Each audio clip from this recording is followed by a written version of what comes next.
Mr. Monahan, do you have any more stories? Just one more?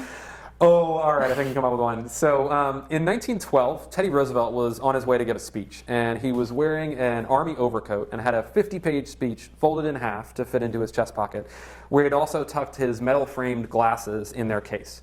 John Schrank was an unemployed bartender, and he was about 4 or 5 feet away. And Schrank thought he had been ordered to shoot Teddy Roosevelt by William McKinley, the previous president's ghost.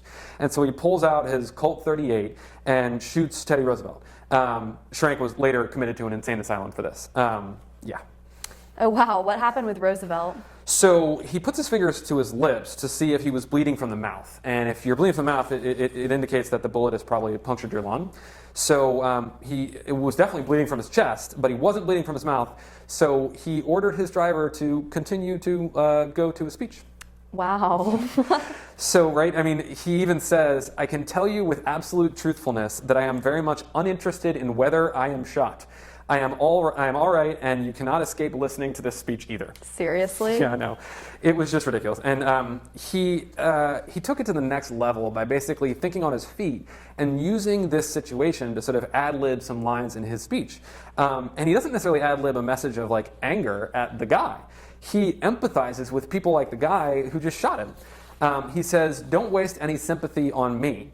And he calls for a movement for justice for the poor. He even basically says, "I'm going to keep talking because I know as soon as I stop talking, the doctors are going to want to take care of me."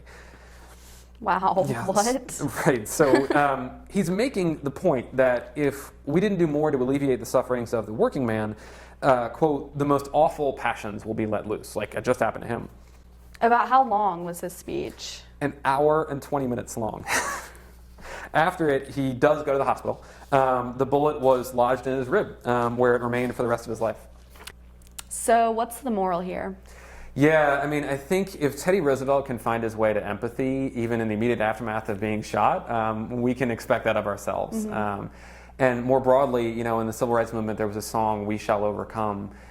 Shall implies a little bit too much inevitability, but it is the American spirit of our democracy, right? Like, we can overcome things as tangible as getting shot, and responding to it with that type of emotion.